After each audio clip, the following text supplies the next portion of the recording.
ஆண்டின் பொதுக்காலம் முதலாம் வாரம் புதன்கிழமை.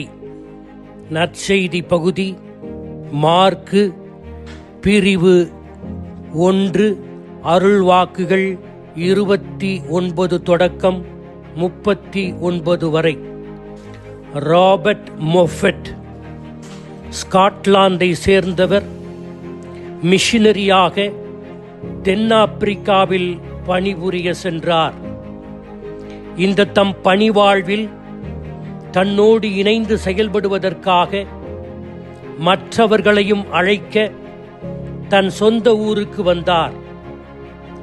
அந்த ஒரு குளிர்ந்த இரவில் சில வயதான பெண்களும் ஒரு சிறுவனும் மட்டுமே தன் பிரசங்கத்தை கேட்க ஆலயத்திற்கு வந்திருந்தனர்.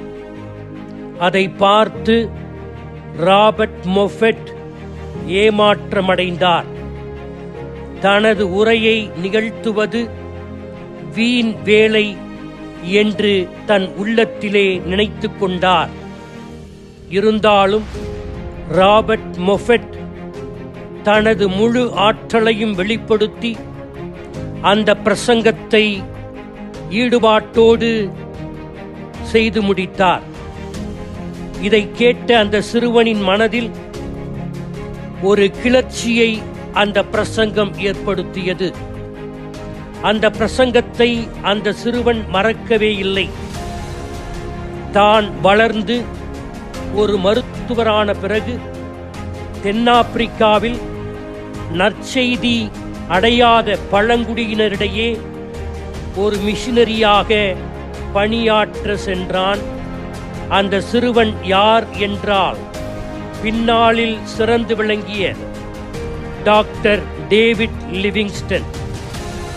புனித அகஸ்டின் இவ்வாறு கூறுகிறார்: நாம் ஒவ்வொருவரும் கிறிஸ்துவே நமக்கு முன்பாக நின்று நற்செய்தியை அறிவிக்கிறார் என்று செவிசாய்க்க வேண்டும்.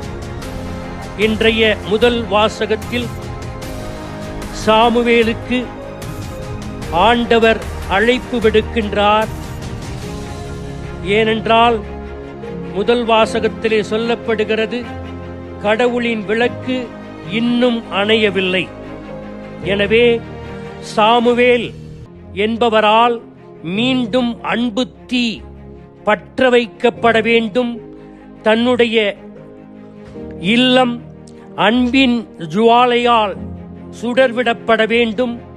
தன்னுடைய இல்லம் குணப்படுத்துதலின் இல்லமாக அமைய வேண்டும் என்பதற்காக சாமுவேலை கடவுள் தேர்ந்தெடுக்கிறார். முதல் வாசகத்தில் கடவுளின் குரலை மனிதனாகிய சாமுவேல் கேட்கிறார், அதற்கு செவிமடுக்கிறார். இரண்டாம் வாசகத்தில், அதாவது நற்செய்தி வாசகத்தில், மனிதர்களின் குரலை கடவுள் இயேசு கேட்கிறார். பேதுருவின் குரலுக்கும் மற்ற சீடர்களின் வேண்டுகோளுக்கும் இயேசு செவிசாய்த்து பேதுருவின் மாமியாரை குணப்படுத்தினார்.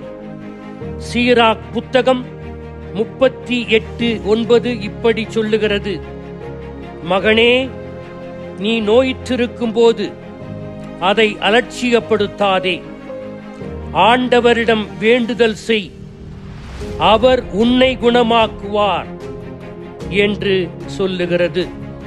எனவே நாம் இயேசுவை போல யார் யாரெல்லாம் உடல்நலமற்றிருக்கிறார்களோ அவர்களுக்கு நாம் நம்முடைய இரக்கத்தை பொழிவோம். நம்முடைய அழைத்தலில் நிலையாக நிற்போம். ஆமேன்.